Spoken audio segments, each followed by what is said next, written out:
Hello, everybody. I'm Don Counts. Welcome to Fayetteville Public Utilities. I have our CEO, General Manager Britt Dye, with us today. And Britt, we had a busy month of March, but last week seemed to be, we crammed a lot in 4 days.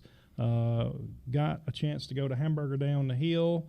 You got to meet a lot of folks up there, and it's a good day for Fayetteville, Lincoln County. That it was. Good crowd.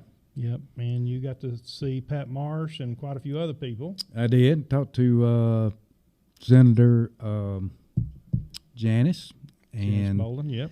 And Clay Doggett. That's got right. him too. So, That's yeah, right. we had quite a few people we talked to. Yep, it was a good day for Lincoln County, and had served quite a few hamburgers for sure. And I guess that was a day they enjoyed for sure. That day in particular, you had a budget, not a budget meeting, you had a board meeting here at Fayetteville Public Utilities, and you had the comptroller here. You might tell everybody what brought him down. Well, we had Ross Colonna and shared some information with us, and we appreciate them coming in as well. What was the reason they were here? They were here to talk about the Petersburg water system. I got you. And we're going to have some more stuff about that coming out on our website to give everybody some clarity about what's going on there. Nothing's happened at this point, but we're looking at possibly working more closely with the Petersburg folks and helping their water system out. That's correct, Don. You know, it's be a meeting with the city and all those that are part of that decision making, whatever ends up happening by the comptroller's office, of what they put on the city and the FPU. One thing that you've dealt with since the day you became CEO is the aging infrastructure of utilities underground, utilities across the board, period. Water was the number one thing that you had to jump on right off the bat, and Petersburg is basically dealing with the same situation. Oh, that's right. You know, anytime that things starts getting older, and which happened here in our local city as well, you know, the aging infrastructure is what causes a lot of problems, whether it be on water or the sewer system. And, you know, we've been doing a lot of rehab and replacement on our system, and it's getting better than what it was, but we still got a long ways to go. When you think about water, wastewater, some, I guess our gas system, and even some electric, we have a lot of stuff underground. When it's underground, it's out of mind, and sometimes we forget about it until it's broke. That's correct. You know, and it's hard to even locate it sometimes. You know, we've had some water leaks here lately, and you just have to wait till actually you can see it coming up somewhere, or, you know, you get it somebody else that does it all the time to come in and try to locate some leaks for you. Yeah, I've heard you and Clint Gill talk about the guy that comes in to actually search for leaks. That's probably a complicated thing. I mean, if the water don't always come up to the top of the ground, it's easy to find if it's coming up out of the ground, but if it's going into, I think last week we had one on Mulberry Avenue going into a storm drain, so that would be really hard to find. That it was, and the one we found up here, well, both of them was on Mulberry Avenue right there toward the curve of the church, and you know, the one we found the other day, the pipe was dated like in 1800, so wow. You know, that's a pretty old pipe. Yeah, that's right. Carried a lot of water over the years, and as we rebuild these lines, we have a pretty extensive mapping crew that actually maps that out. So hopefully in future generations, they're going to be easier to find these pipes and utilities underground. Well, every time we locate something or find something that we didn't have, it all gets added to the map. So that, you know, it's right in what you're saying. Over time, eventually the map should have our entire system on the paper maps or the electronic maps, you know, so you know exactly where to go. We see many times where the paving crews will come over and all the heavy equipment and even some of the paving weight causes problems, and that's why we have to go right back in after they've paved it to fix it, because the problems. Most people don't understand why didn't we fix it to begin with, but sometimes the actual improvement of the infrastructure of the road causes the problems underground. That it does, and you know, the big leak that we had right below the curve the other day was actually where the storm drain was put in, and you know, not too long ago, and it loosened up the ground, and that was a 6-inch main right there that had burst, and so we finally got it located through a storm drain. So we got that repaired, which was saving us a lot on the water. When you talk about water leaks in general, that's just revenue down the drain. Revenue down the drain. Revenue down the drain. And as it's hard to find, and sometimes we hear of water places up to a 40% water leak. That's like 40% of your product just going out in the thin air. And again, finding those problems is hard, but it's just part of the reconstruction of the product. That's correct. And, our water loss percentage is not near 40%, thank goodness. So we hope we don't get near 40%. That's right. But it's easy for it to happen for sure. And I know we're looking for leaks all the time. And if anybody sees any leaks out there, we want them to call and let us know. If they have a wet spot or something that's wet all the time, we have ways of testing, and I'm not sure, how do you test if that's groundwater or our water? But we test it for chlorine, Okay. see if it's got chlorine in it, and then we'll start going from there. Because we was driving down the road the other day, and I immediately said, "Oh, there's a water leak." But you said, "You said no, that ain't a water leak." But I mean, you would think it was, but it was that was particular. What was that situation? That was a spring. That is correct. Okay, I got you. All right. Well, let's move on down as we talk about doing some things. We started waiving late fees back in January, and we ended that last month, March 26th. You might explain why you did that. Well, we knew we had some extremely cold temperatures, and as well, it slowed everything down. The mail wasn't running like it needed to be ran because of the weather conditions and those kinds of things. And we knew there was going to be some high bills, and we tried to work with the customers the best that we could of waiving the late fees and the disconnects until we got through the last customer that was billed through this cold weather months. And now it's back normal service, disconnects, and late fees all went back in on March 27th. All right. Another thing, last week we had our Customer Appreciation Day down at Park City. Had a lot of folks come out to see us, and it's a prime opportunity as we have more of these coming up in the future. It's a prime opportunity for the public to come out and see us and talk to us person to person. That's right, and find out everything else that we do or offer to our customers, different types of billing and those kinds of things. But come out and learn more about us, and that's what we're trying to do, is get more involved in the community. And I think our next one's April the 29th at Blanche. That's good. I was going to ask that. I remember April 29th in Blanche. It's going to be at the Blanche Fire Department, and we'll have our bucket trucks down there for bucket truck rides. The kids seem to love that. And we always have our gift basket that we give away, and we have hot dogs, and some of the best hot dogs there are. Yeah, best hot dogs there are, best cookers there is. That's right. Got plenty of drinks, and it's all free, so we want you to come out. We got to talk to some of the kids over at Highland Rim, and we told them all about it, and they were excited, so I think a lot of them got to come, and that's really, really good.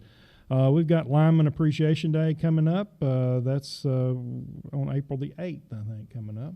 Yeah, we just got through recognizing the guest employees as well, and now we got the linemen, and I'm sure that FPU will be doing something special, like an appreciation lunch for both departments at the same time to let those folks know how much we appreciate everything that they do. Because they work out in some of the most extreme conditions, as you mentioned about the water leak over in Mulberry Avenue. The conditions were pretty good that day, but a lot of times it's very, very cold or maybe even stormy, but they're out there working, and just like the line crews and all the crews, when they need to get the service back on, we do what we can to make it happen. Regardless of the weather, they'll always be working. Yep. Me and you have been out before, and we've seen people using generators improperly, and that's this time of year, as we're talking about storms coming in tomorrow night. You never know when lightning could strike or cause an outage. We want people to be very careful, and more people, as you know, are getting generators for a backup in case something happens. We don't have a lot of power outages, but when you do, people want their generators going, so we've actually seen people using them too close to the garages area, which you've seen that before, and we've also seen people hook them up backwards and the street lights working, and that's wrong. So you might talk a little bit about that. Yeah, there's certain ways to hook up a generator, and for it to be safe for everybody. Not only can it affect our workers out there, but it can also affect the family, as well. So especially if you got kids or elderly adults or whatever, you got to be careful on how you hook up these generators. We'd be glad to help or give you information on how to hook up generators, but we had to put several more steps in place to protect us out in the field of when folks have got generators. Absolutely. I mean, if you're out there, that's one reason you have to ground, and you need to ground for many other reasons, I'm sure, but that's very important. So if you have any generator questions, feel free to give us a call. Some of these Generac or these big name brands where it does the whole house, they have something called a transfer switch, which I guess would be a safer alternative. That it is. As soon as your power goes out, it automatically switches over, and that's what that does. And, isolates it from going That's back. right. Okay. It's supposed to isolate, open up, but you got to make sure that everything operates properly. That's right. Yeah, you want to make sure that's working right because it could kill somebody, and it's a very serious situation. Another thing that we ask people to do, April is National Safe Digging Month. You deal with it all the time, but there's always somebody digging into something. All the time.